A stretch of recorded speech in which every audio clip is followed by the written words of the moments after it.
how is the finance person going to be able to use their own burn down chart? How is the finance person going to be able to talk about bug detection or things like that? So that means when we are talking about the metrics for business agility, it should be something that should be generic enough that everybody can apply. We don't need to say, oh yeah, the software are doing this and these ones are doing that. We should have the same framework. Everybody can have different definitions for the data that they capture, but the framework governing that process needs to be able to work for everyone. HR, finance, sales, marketing, everywhere across the business, if we say that we're actually getting the right business agility metrics. So one very important thing, now that we want to start moving gradually to talk about those 5 things that is involved in the 5 levels of data, the 5 levels of metrics that we need to capture when talking about business agility. One thing that is very important to emphasize is that we need to always start with why.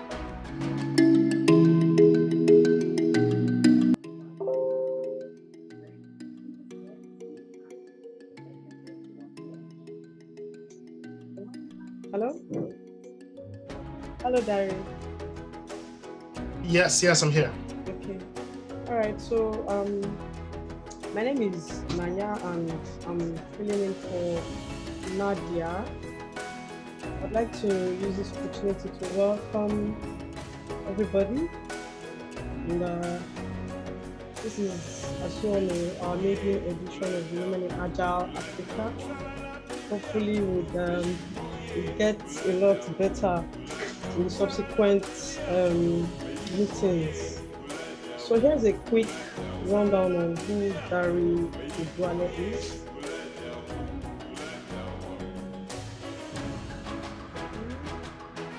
So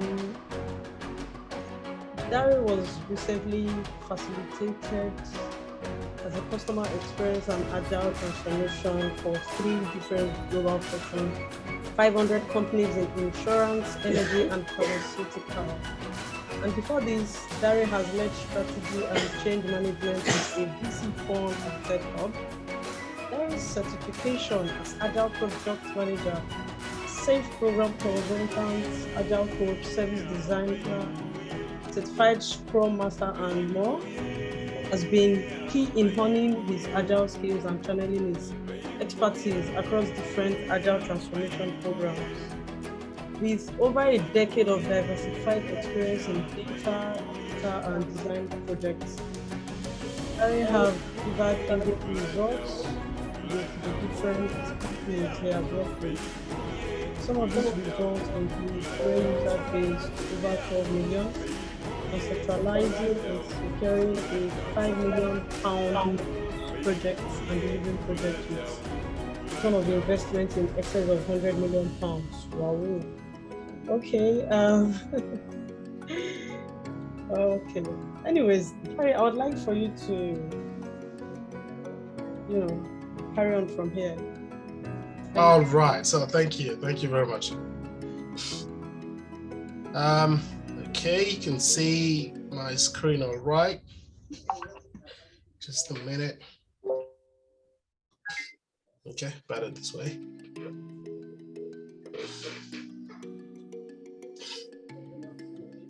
Okay, so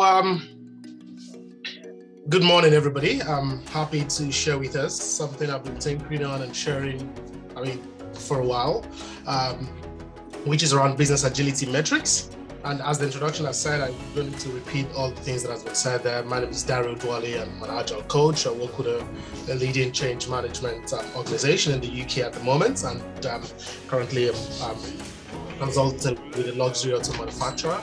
I'm training them in coaching teams that are starting to work in an agile way. It's a rollout of business agility across the entire organization. So we're talking about thousands and thousands of people. So, but of course, I'm not coaching every one of them, but a part of it because there are quite a number of coaches within the organization. And it's been a very exciting work so far for the past few years, working in different aspects of my agile work. From strategy to agile change management to agile products delivery to project management environment, trying to become agile and things like that. So anyway, without much ado, we're just going to dive into today's conversation. Welcome to those of you online. Welcome to those of you who are watching it as being streamed as well, and perhaps anyone who will be seeing this, the recording later on as well. So getting straight into the meat of the conversation, when we talk about metrics generally, I'm just going to pick from that aspect of it. I just want to start with a few stories in terms of things that we could all connect with to say, now, someone who's had a fitness instructor, our goal is to lose weight. And how is she going to measure that this fitness instructor is doing a good job? And I want us to participate a little bit.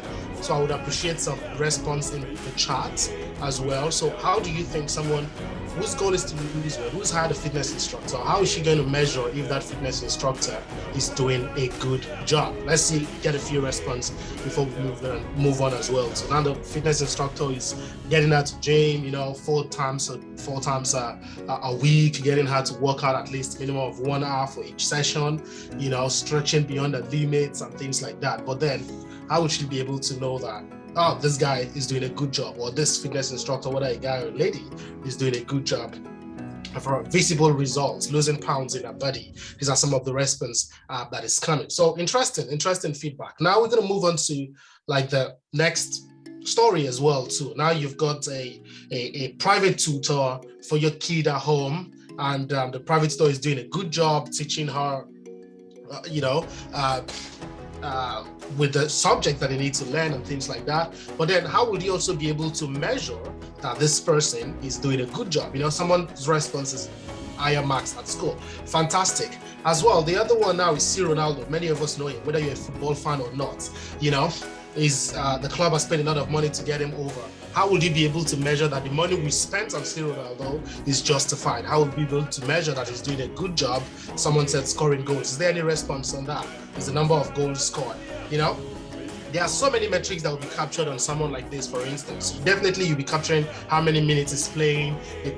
Football is one place where you capture a lot of data. A very good friend of mine, a former colleague, recommended a book to me called Soccernomics.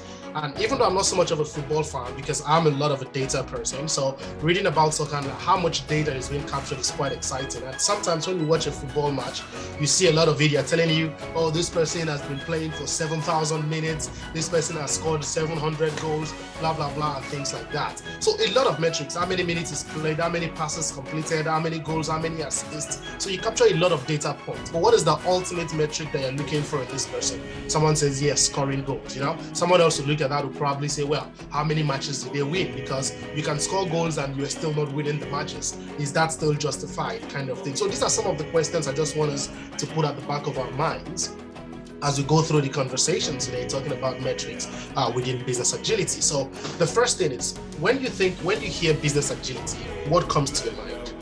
Business agility, what comes to your mind? Any response?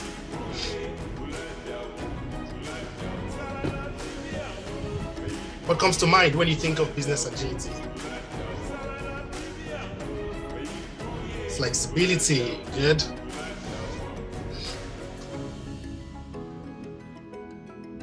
Transparency, good. Right, so when we're talking about business agility, we're thinking about flexibility, we're thinking about transparency, and any other response that some of us have in mind that you're not dropping as well too. But then we'll get to talk about what business agility is. And the thing is, if you Google business agility, you probably read quite a number of different definitions or descriptions. So to say, someone just said speed and adaptability as well. Please, can you go on mute, or if you can please make sure that we try to mute everyone. This is where we create the access image. Okay, so yeah, very good responses we're all making here. Adaptability, speed, and what have you. Very good. So if you Google the word business agility, you read quite different definition online. This says this says that, or descriptions, I would say, not necessarily definition, because there are some things that it's not as if there is one true definition. For instance, if you say what is agile itself, for instance, okay, what exactly is that? You can say so many things, but can we describe it? If we see it, will we know it? That's what to just put in mind. So now we've talked about business agility, and the responses given are very good. So now, what about if we think about agile delivery versus business agility? Does anybody think there is a difference between the two? Does anybody think this means this and this means that? Is there any response on that? And if there's no response as well, so I'll carry on and just talk about it. I just wait for 30 seconds to see if we get some response.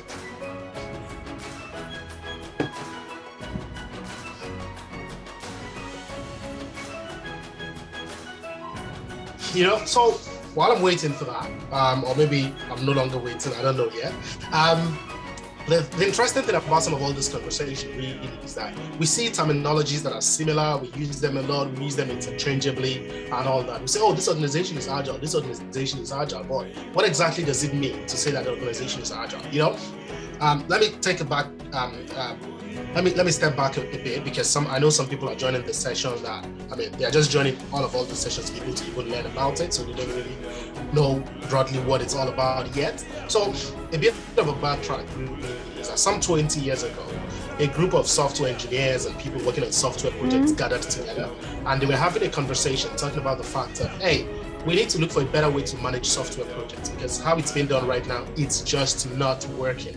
So they, in all their conversation, in the conference and all that, they came up with something that is called the Agile Manifesto, where they are now able to say, hey, we're trying to look for a better way to manage software projects, and by so doing, these are some 4 things that we now value, and these are 12 principles that should guide the way we work. Bear in mind, these people were software engineers and software products people and software project people and all that coming together. So within the context of that conversation, they were really talking about software, how to manage software projects, not how to work across the entire organization. So the root of it really was in terms of managing software projects. So as time goes on, people start realizing that, wow, this thing is working for software teams. And then there was an Harvard Business Review article that came up at some point and started talking about, oh, is there something that managers could learn from software developers? And then they start pushing the whole concept around agile management. So the conversation started broadening beyond just software projects. However, because it started a long time ago within software projects, the whole concept of agile is still very much more popular in that space. So you have organizations who say, oh, we're working in an agile way, but they're only talking about their software teams working in an agile way. So as time goes on, people now realize, okay, since we have taken this agile thing beyond just project teams or software teams across the entire organization, so hence we start seeing terminologies like business agility creeping up around that, and where this now helps with the differentiation is the fact that when you say agile delivery, because the whole concept of agile started in software, so it kind of like relates to when you're talking about a team that is delivering a project or delivering a product, this is how they work, as against business agility, which is talking about something across the entire business, across the entire organization. So keep that in mind as well, too, as we journey through the conversation today, that you hear a lot of agile conversation sometimes within the concept of software and IT and products and projects. But when the terminology business agility is being used, is actually passing a message across that this is not just about the product or projects delivery teams. This is about how the entire organization can work in an agile way. So with that being said, so many definitions out there, really, so many descriptions of this out there. But how I've come to phrase what business agility is to me now is that quality is the quality of agility being present across the entire business. And the quality of agility, you can define it on and on and on. So I just pick 4 words that I think are very essential to when you're talking about agility across the business. We're talking about fast. And when we're talking about fast, we say fast decision making, fast execution, fast planning, and fast is a relative term. We should keep that as well in mind, because fast can be 2 days to somebody is fast, 2 weeks to somebody else is fast, but to somebody else fast means 2 hours, and there are research that shows that there's this thing called the decision latency, that organizations who are unable to make decisions fast enough, their likelihood to succeed is reduced. And that's one of the reasons why you have bigger organizations, highly bureaucratic and so much complexity in the hierarchy. You need to make a decision, you pass to a manager, who pass to a manager, before the whole thing comes back to you. Someone is sitting down doing nothing for 1 week, just waiting for a decision to be made. These are some of the things that Agile is coming to improve upon and make better. So if an organization is claiming, oh yeah, we have business agility, but there is no fast decision making, you begin to question it. Or execution of your plans and things like that. So fast is very essential. But like I said, it's relative. So if it takes you 2 months before and now it takes you 1 month, yeah, you're getting faster, because the whole concept, it's not, the whole business agility construct is not a destination. So it's not something that we say, oh yeah, we've done it now, we're finished, we're there. No, it's a continuous journey, you know. That's why it's not like it's more of a quality that you keep having. It's just like when you say someone is handsome, you don't say that they get to a point where they become most handsome and they're no longer handsome again. They want to keep that continuously. If you say someone is loving, the concept is for them to remain loving continuously. So the same thing with and if you say someone is loving as well, so let's go bring it into the concept of a romantic relationship. The goal is that you are trying to become better than you were the last time. You know, you gave a gift, now Valentine is coming again, isn't it? You gave a gift last year. This year, if you're someone who was so much about Valentine, I'm not really, but I know it's a popular thing. So you want to give a gift that was better than the last time. So you're always trying to improve on your own stuff as well. So fast is relative, but the concept is that you're trying to get faster continuously until you get to a point where you say, I think we're good with this right now. Okay, what else can we improve again? So innovative, you know, it just ties back to talking about being fast as well. You're always looking for a way to do better and be better. Responsive, I included this because it's very essential, because sometimes you can go ahead and say, oh, we're being fast or we're being innovative, but are we looking at the metrics? You know, are we responding to what the metrics is telling us, you know, what the feedback from customers is telling us, what the feedback from employees is telling us? Because responsive there is trying to bring that balance, because we can say, oh yeah, guys, we're able to do this in 2 weeks. Can we cut this down to 1 week within the next quarter, blah, blah, blah. But if the feedback from the team is already talking about the fact of, yeah, 2 weeks is good, we can cut down to 1 week, but quality might be threatened, or our own work-life balance might be threatened and things like that. You need to be responsive to that as well, you know? So it's not just about being fast, being innovative, but there's that responsiveness in the conversation. And you're also engaging with your customers, engaging with your stakeholders. So and not just sitting down and thinking, oh yeah, innovative, balancing that we think is the next thing to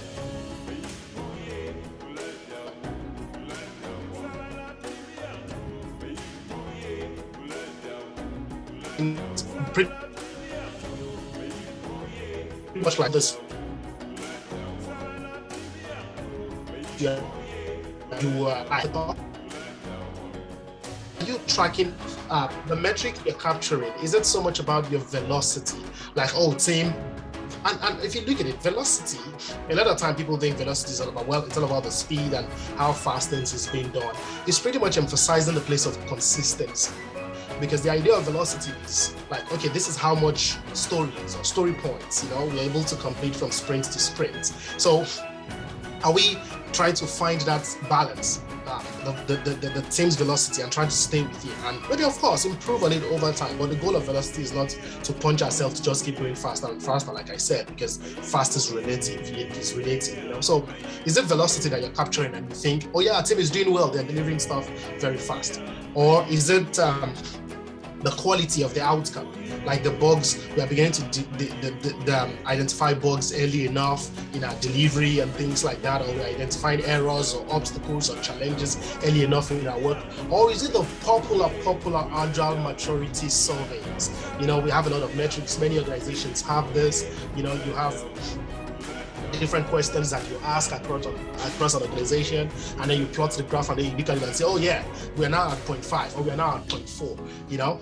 Is it this? But the truth about it is that all of these are parts of the equation, but none of them gives us all of the view that we need, right? So they are good metrics, but most times many of them are capturing things at one point, one level or the other. You know, you're capturing agile maturity, you're speaking to people within the organization, there are surveys, they are telling you your opinion, telling you their perspective. Somebody can choose to give it a 5, even if they are really a 2. And you capture that metric and you say, oh yeah, we've measured, this is where we are. The truth is, are you actually capturing the right data? You know, there's a funny joke that 70% of data out there is wrong, including this one.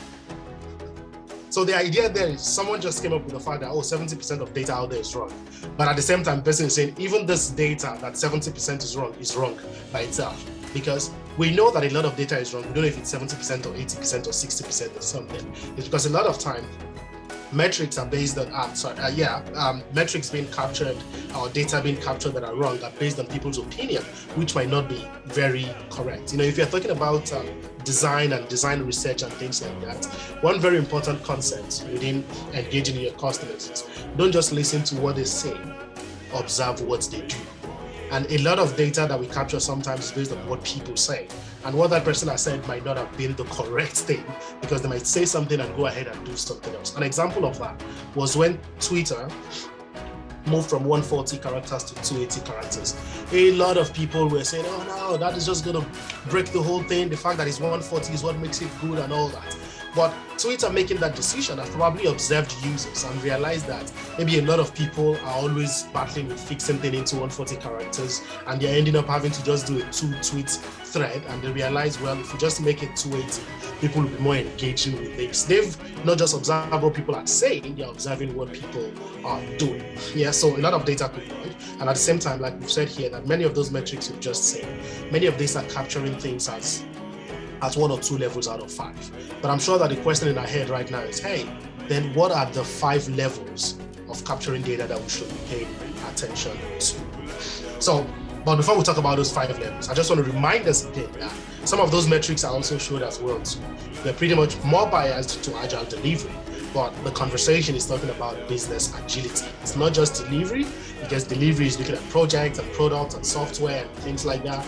But when we are talking about business agility, it's across the entire business, because how is the finance person going to be able to use their own burn-down chart? How is the finance person going to be able to talk about bug detection or things like that? So that means when we are talking about the metrics for business agility, it should be something that should be generic enough that everybody can apply.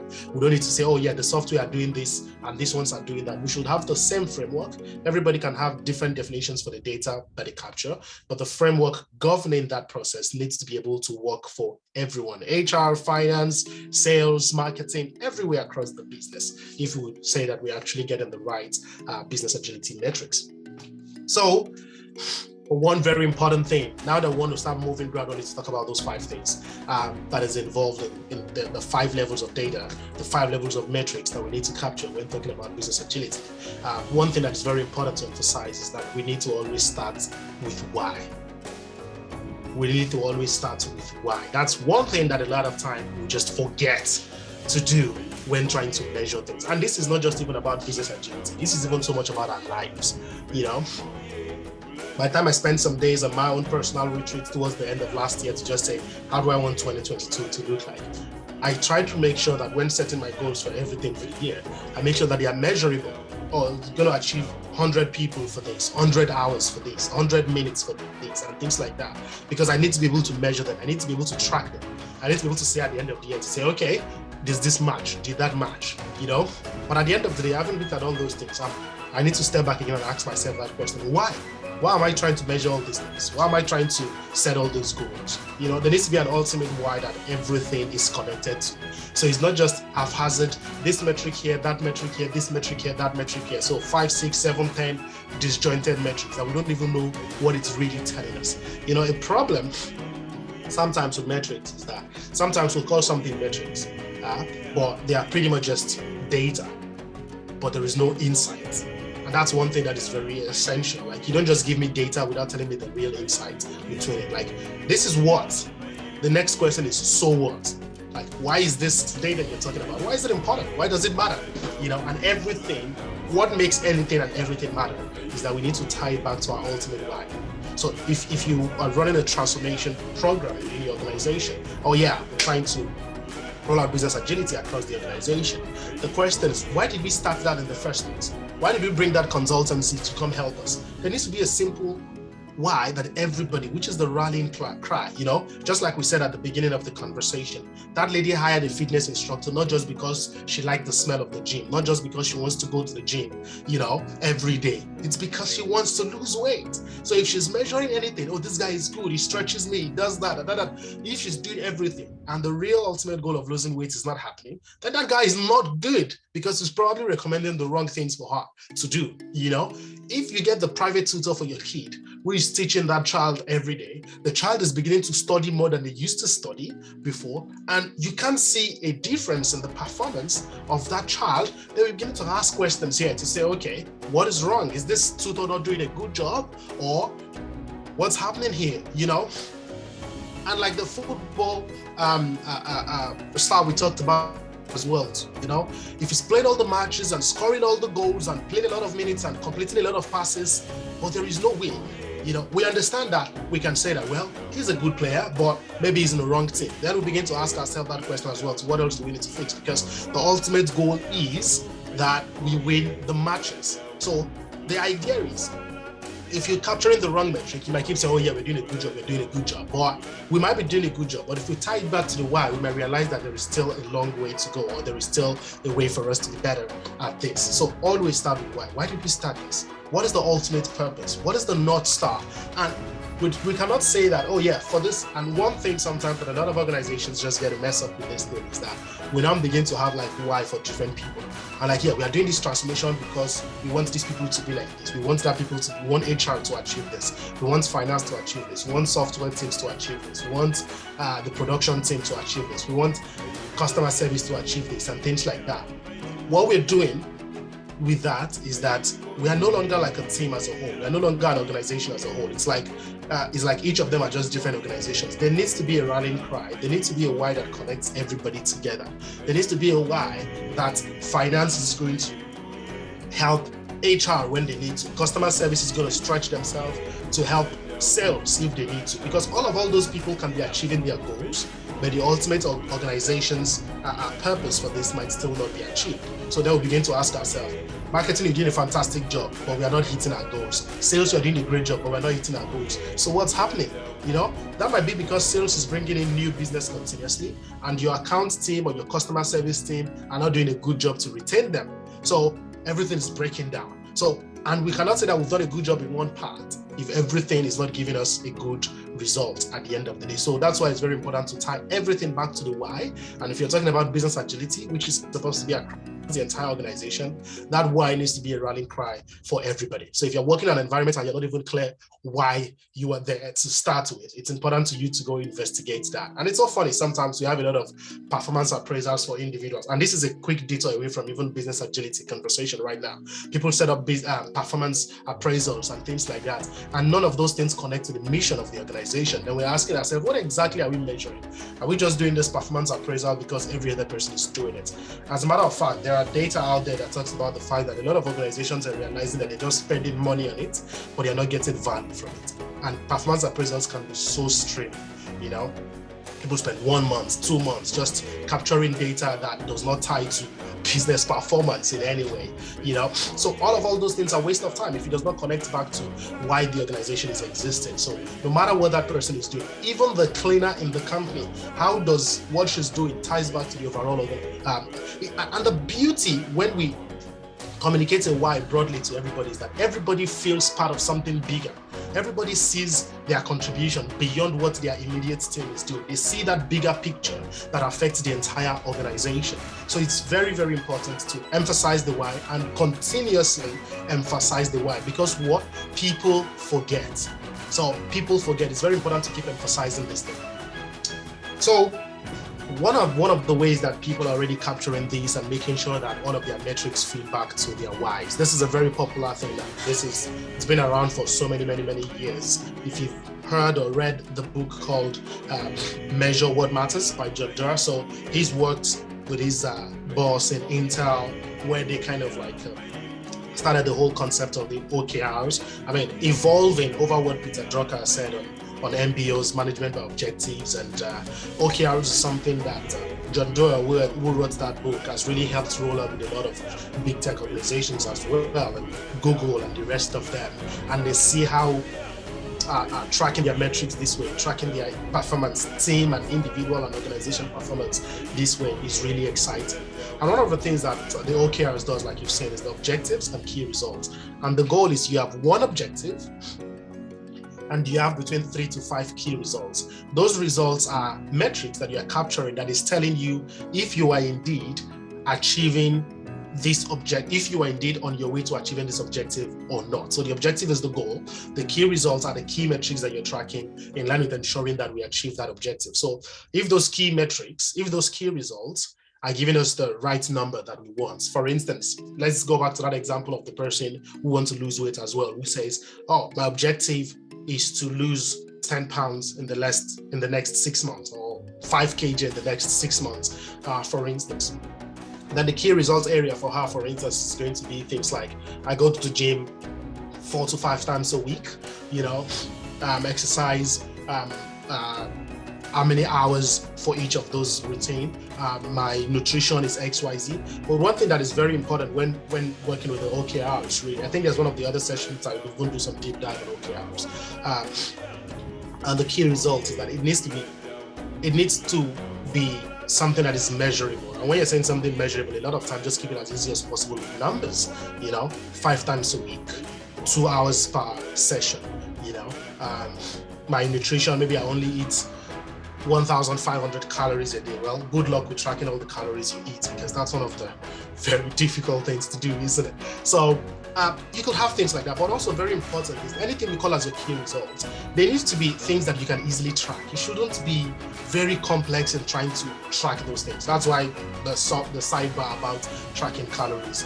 For instance, of course, some people might find it easy to track because they buy some ready-made meals or something like that where they've already put the number of calories on there, so you don't have a problem with tracking. But if you start doing the cooking yourself and all that, you start going in a different direction. But whatever you capture as a key results are things that you can easily track. So if organizations set targets and goals for each team and each individual this way, when it's time for your performance appraisal, there's no time for subjective decision making. Oh, have you done a good job? Between 1 to 5, when 5 is excellent and 4 is very good, and someone is just subjectively telling you how they feel, whether you are good or bad, whereas key results is so clear that 500 hours of learning, 200 hours of teaching. So it's simple. You would have compiled your data, show us, did you complete 200 hours of teaching? So it's easy. You would have just set the metrics there. Whatever you calculate, okay, you did 180 over 200 times 100. What's the percentage there? It's simple to calculate. There is no complexity. There's no subjective decision making and all that.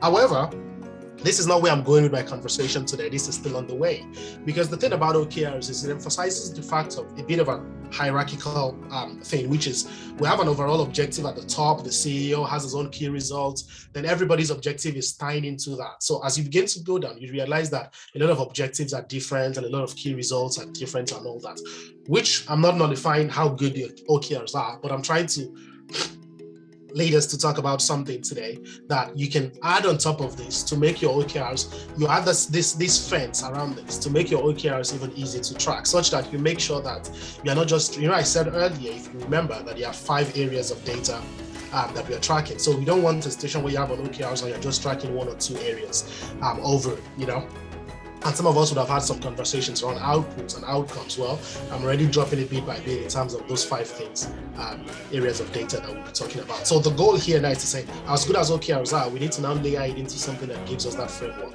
of the different levels that we need to make sure that we are measuring. So at this point, I know I'm getting close to wrapping the session up. If you have questions, please, you can drop them in the chat so that you don't forget. So maybe at the end of it, we can pick those questions and talk through them. And if you want to wait till the end as well, too, to drop your questions, that is also fine. So there we have it. The 5 levels of metrics that ensures balance is what we call the theory of change. Some of us are familiar with this. Some of us have had this before. It's not a new construct. However, the thing is that it's been very, very common. It's been very, very common within the non-profit space. Maybe because the ultimate point here is talking about the impact, However, even when you Google theory of change, you're going to see different flavors and different varieties of it. Some of them, instead of 5 levels, you're talking about 4 levels. Some of them are using their own terminologies and taking it down to like 6, 7 levels. For instance, organizations always like to customize things and own it. Even the concept of OKRs that we saw earlier as well too.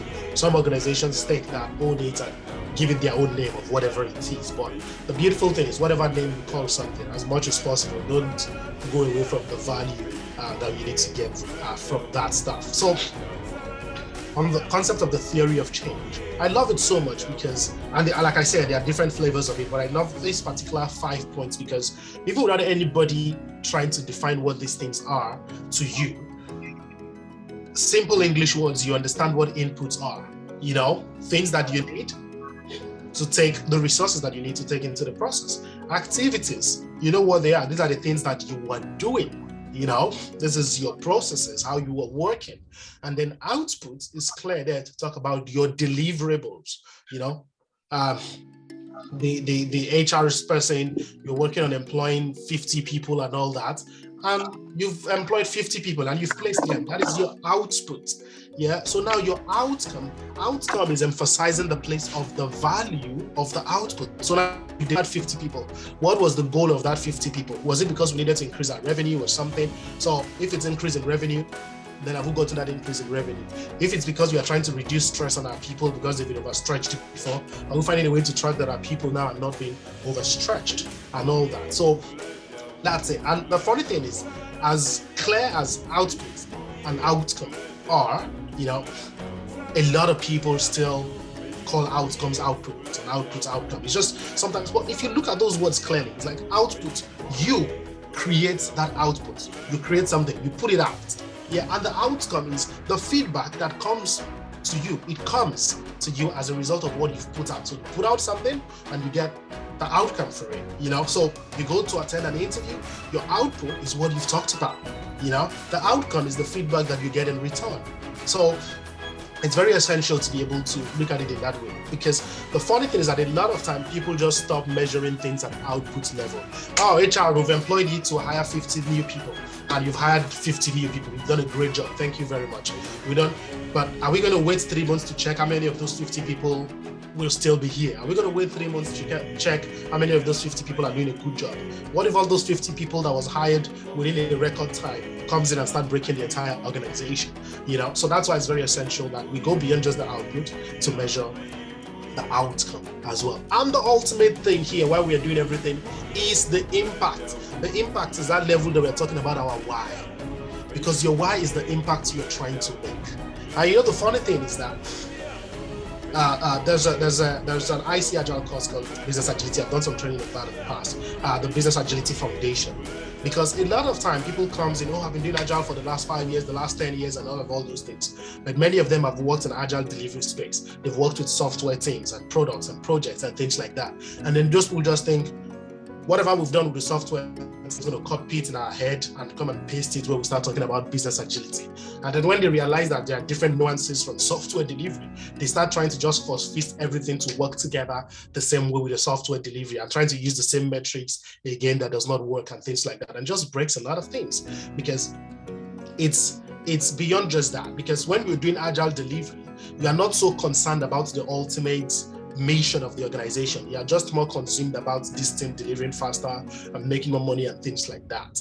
But as I was saying about that course on Business Agility Foundation, for instance, it really emphasizes the place of saying that your business agility journey does not start until you've clarified what your purpose is as an organization. And we'll look at it and say, oh yeah, but every organization have a purpose existing already. But we'll be shocked that there are so many organizations who doesn't have clear purpose out there on what exactly they're trying to do. We just started because we wanted to make money. Okay, yeah, but can we take it a bit better than that? And the purpose of the organization can be seen in your vision statement, in your mission statement, as you call them. But it needs to be clear about the impact that you want to make as an organization. All those purpose and or mission and vision statement that you're just talking about, we just want to be the best at this sometimes. As far as I'm concerned, they are just superficial. Because what is the whole thing about you being the best at that thing? What's the whole goal of you being the best? What's the impact you will be making? That's what you need to emphasize on, not just being the best. Who is even the judge that you are the best at that thing? Because you can have like 5-10 different award ceremonies and all of them will give best to different organizations in that same area. Well, you've gotten an award from somebody, you are now the best. Congratulations. What next? It needs to be the impact that you're trying to make. Impact in customers, impact in your community, impact in your country, impact all around. That's the very essential thing. And that's why it's about what's the problem that was existing before your organization? What are you trying to solve? How are you trying to solve it? And sometimes it goes beyond just the products that you're delivering, because organizations will grow over time and you deliver so many products. Your why should not just be, we are here to to create the best laptops, for instance. So by the time you now start making phones, that means that is gone, isn't it? Well, let's see beyond the laptop, to talking about the real value that people are trying to get for you making that laptop. For instance, Google, for instance, even when they started with the Google search, they didn't just say that they wanted to create the best search engine tool and all. They talk about them trying to organize the information for the world. And that is like an endless mission. They keep organizing the information for the world with different tools and different products and things like that. So the impact you're trying to make needs to be clear. So really the assignment is, you're working with an organization. If their mission is not clear, it's where you want to start from if you are doing a transformation journey with them. What exactly is, why are we doing this? Why does this organization exist? And if that mission for the organization is clear, but it does not permeate across the organization, that's also a serious problem there. The CEO knows it, the CFO knows it, but no other person knows why they come to work. They just see themselves as coming there to earn a salary. It should go beyond that. Everybody should be focused on the impact. They come to work putting that in their mind. So at every point in time that you have to refresh people on why that organization is existing, that is like the fundamental space, so that everybody starts saying that what I'm doing in my little space, does it really bring us closer? Does it really advance us further in terms of this impact that we're trying to make as an organization? So all of these metrics need to be measured. All of these metrics need to be captured. Of course, the impact, your why, your purpose is something that is generic across the organization. And then it's a long-term thing. It's not as if a lot of time within the non-profit space, they use these sometimes for like customized programs. So the impact is just, okay, this program would achieve its impact in the next 5-10 years. Then the program would stop to exist. But many of them are solving what we call wicked problems. That 20 years time, they've still not finished solving that problem. It's a continuous journey, so bringing in, seeing it in that level, that impact is not just something we're looking to achieve in 3 or 5 years, and that's the end. It should be something that we want to live the rest of our life for. Because if we ask you that question, what impact do you want to make as an individual? Are you just going to tell us the impact you make in the next 5 years and that's it? You tell us an impact you want to keep making continuously all the days of your life, whether be it's 80 or 100 or 200. Yeah? Okay, so that being said, the rest of this conversation is just going to try to take it a bit deeper from theory of change. And at the end of it, we're going to try to tie this theory of change back to OKRs. And then we'll wrap up perhaps in the next 5-10 minutes. So now, in trying to do some validation around those concepts here, there is a very popular way of measuring business agility out there. It's a book called Sooner, Safer, Happier model. And the author of the book, it's pretty very popular within the space. And in that space, it's talking about 5 things as well, so you need to measure, like things being safer, being cheaper, being faster, being better, being happier. And by no way really trying to say here that faster is only talking about output, because faster can also be captured at the point of how fast enough are we getting the inputs we need, how fast enough are we completing our activities. But the thing is, whether it's the faster of getting input or the faster of completing an activity, the ultimate faster is how faster are we churning out our outputs, because if your input is coming faster and the activities is happening faster, if the output is not happening faster, those 2 area fasters does not necessarily matter, really. And if you're talking about better as well, so if our activities become better as well, we really want to track that result at the point of the output. We've released it, and now we see that this product is a good quality and it's better, blah, blah, blah. So safer, cheaper in terms of our activities is also looking at the way we are conducting activities, whatever it is, like, is it safer? Like our data, is it secured? The communication with our people, do they work in a safe environment? So you can track that in different ways as well too. And cheaper, like I said, if we tie it back to earlier when we were talking about faster on business agility, is that some of all these things are relative terminologies. So cheaper for somebody else is $1 million, cheaper for somebody else is 100. So it's not as if there is a rock bottom point you get to that's not going to say, oh yeah, cheaper. And cheaper here does not necessarily mean the loss of quality. And that's why everything needs to be balanced, isn't it? If it's cheaper and not better, then that cheaper is a waste of time. Yeah. So the whole cheaper there is just starting to talk about the fact of we shouldn't be spending 10 if we can actually achieve the same goal with 5. And some of us know this because you work in a place where you have a team of 10 people, where 5 people could actually clearly do the job. And the thing is, anytime you go beyond the optimum amount of resource you should be using, then delay will start happening. then you start experiencing more problem, because somebody who is in a team that does not have any actual positive contribution is likely going to have a negative contribution by slowing people down. Because really, there is no true state of neutrality. There's no true state of neutrality, just like there's no true state of stagnancy. Is either something is getting a little bit better or a little bit worse? Because if you stay at the same level that you were last year, that means you're already worse, because what you knew last year, what that could get you last year, that could no longer get you this year. Or let's even take it back to money. If you have the same amount of money again at this point, you can't buy exactly the same thing because inflation has caught up with it. So there's no true state of neutrality really. It's either and somebody's now wondering now, so what is the standard amount of numbers of people you should have on a team? Of course, there is no answer to that question. There is different work that needs to be done. There's different people working on it. That's why whatever we're checking and all that. That's why if we capture our metrics correctly, we'll see how everybody is contributing results. So that if you're not contributing any tangible results, we begin to ask ourselves, why are you happening? Why are you here?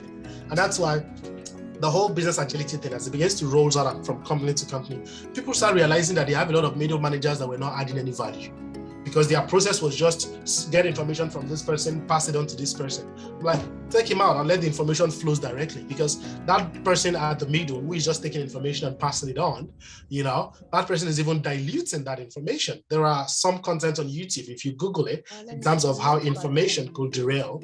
If you tell somebody something and ask that person to tell the next person, to tell the next person, if you go down a chain of 10 people, before you get to the 10th person, that information would have been distorted.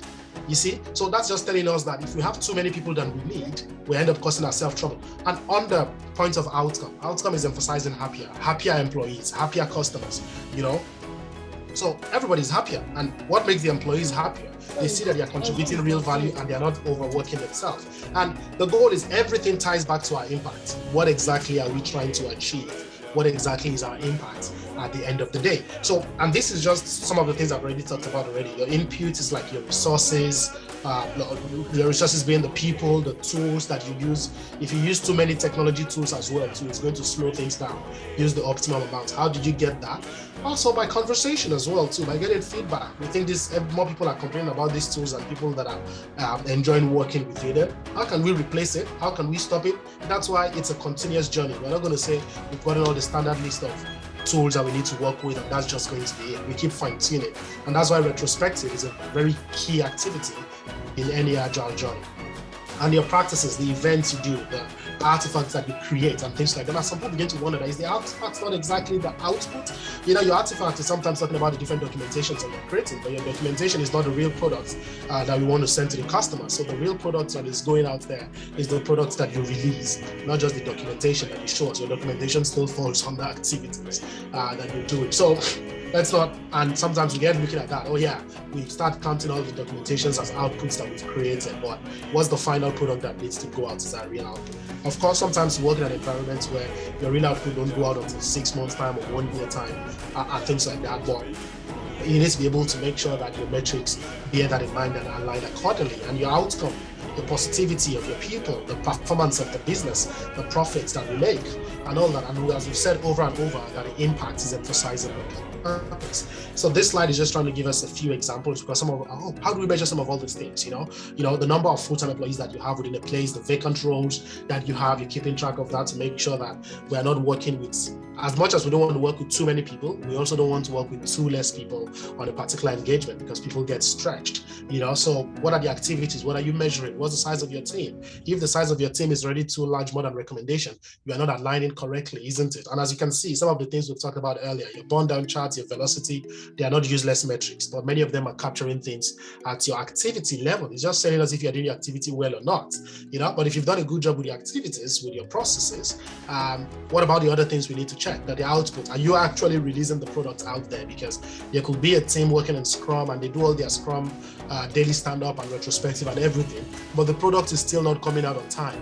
We say, this is a fantastic agile team. They do everything, they check all the boxes, but you are here to produce something. Where is it?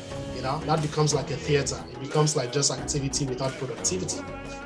And that's why we need to track things at the level of our output as well. Like, Is there reduction in our rework? Is there shorter or consistent release cycles? The outcome, for instance, we now begin to check, okay, within a particular quarterly business review, what is our objective? What did we set out to achieve for this quarter? Did we achieve it? The customer satisfaction scores, your employee satisfaction, your retention and your referrals. Are you retaining your employees? Are you retaining your customers? Are they bringing referrals? All these things are giving an outcome that we're doing a good job with our output. Your revenue, your profit, and your purpose. You can actually track it in so many, your mission, the vision statement that you have, and how do we track that continuously as well? So what's the brand perception? If we say that we want to be the most employee-friendly organization out there, are we finding a way to get that feedback? Is that really happening while we are tracking all those things? So finally, is to now tell us, like I've said earlier, that OKRs are very essential and they're very good. But the beautiful thing is that when we now use the theory of change as a framework to then capture our OKRs, it helps us to make sure that we are not just tracking things at one level, but we are tracking things across all levels. Because we can focus on just tracking our outcome and our output, but the challenge with that is there's this whole concept about leading indicators and lagging indicators. Some indicators that begin to give you an idea. If you're tracking something for the next 3 months, like from the second week, you begin to get an idea if you are actually moving closer to that thing or not. So that's why it's very important to, when you track things at every level, so that this metric is not considered useless. And the example I've given here, I know it's going to be like, oh, but Oduale, you're talking about business agility. Why did you not take the detour and then give an example that is talking about like software delivery and all that? Well, it's still like one of the most popular adaptation of it. So I just decided to come up with that example.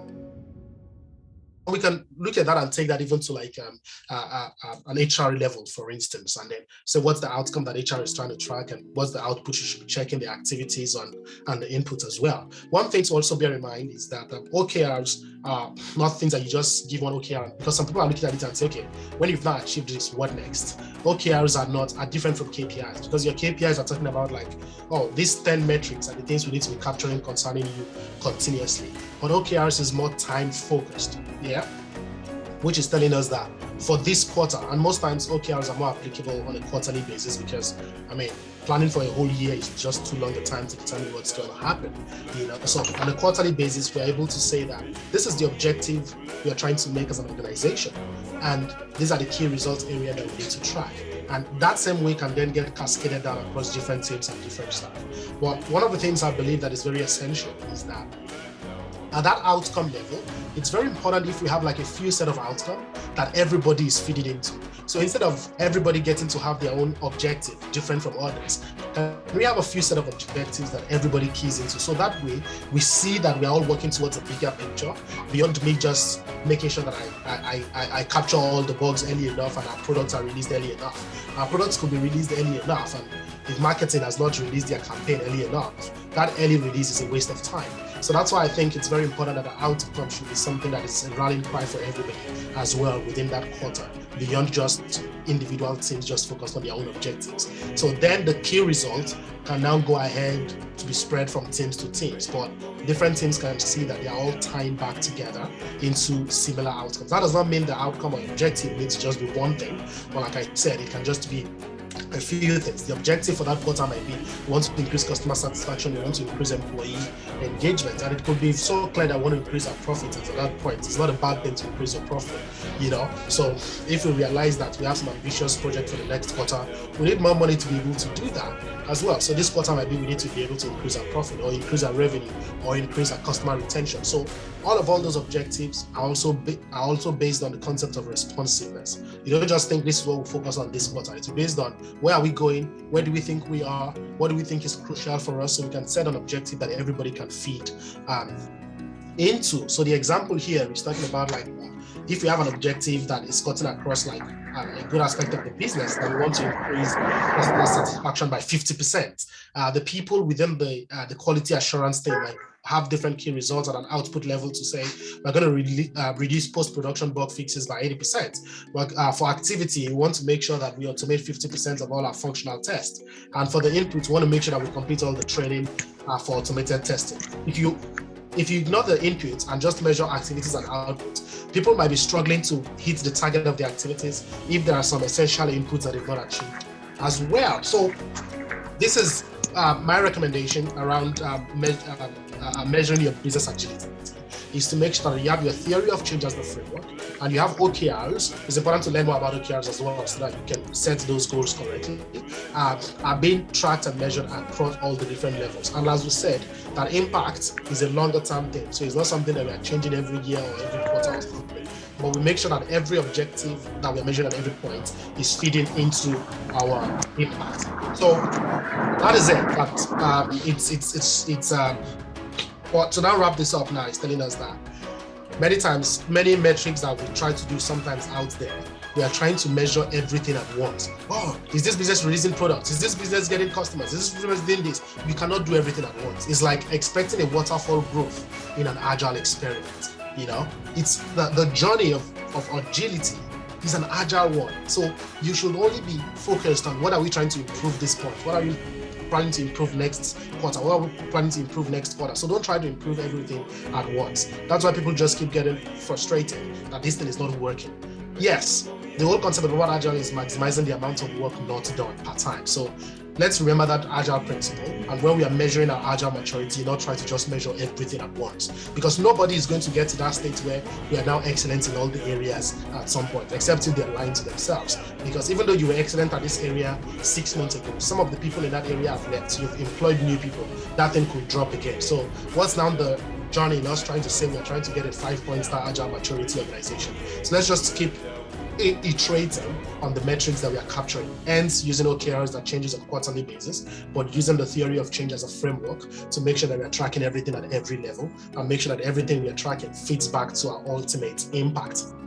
And like we say that the theory of change that the OKRs, it helps us really measure iteratively without necessarily losing focus. And finally, in all human affairs, there are efforts and there are results, but the strength of your efforts is the measure of the results. So don't tell us that you've made a lot of efforts if you cannot see any tangible results. So anything you're measuring out there, we need to make sure that we are focused on measuring results and not just efforts, not just activities. We are measuring the outcome, and we are all having our ultimate focus on what the impact is and which is our North Star. So thank you very much for listening, everybody. I'm just going to stop now and hand over to the host of this session, if I still have her with us, so maybe facilitate the area of the questions. And if it appears that all your questions have been answered, or I've ended up creating you too many questions that you can't even answer that you can't even ask within this session, I'll just encourage you to try to sign up to the rest of the sessions. This conference runs, I think we just started today, so I think my session is one of the first sessions.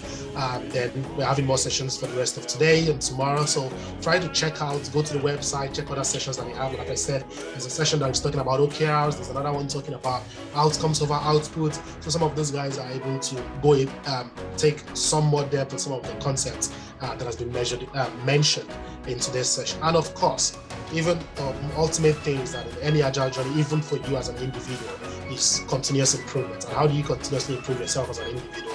Is to continuously learn through books, through research, and the rest of it. So thank you once again. Enjoy the rest of the day. Over to the host. Thank you so much. Unfortunately, the system is not showing the video. Dare, I sincerely appreciate this session. We're going to have some 2-minute extraction grab, and once we have the 2-minute session grab, we'll drive more people to watch the video, and it will be shared on all our channels. We're very grateful for your expertise, and we look forward to your session. Please kindly note, at 6 p.m. today, we have the grand finale, the opening, and that's when we're going to have a live networking section with all these people. So you are invited to join again at 6 p.m. and at 1:30. Dare, thank you so much. Nadia, any word? Mr. Latunde, thank you for being here. Aliu Gomez, we appreciate every one of you. Thank you. Hello? Can you hear me? Yeah, sure. Thank you for thanking us. Bye. Drop the Telegram link and join us.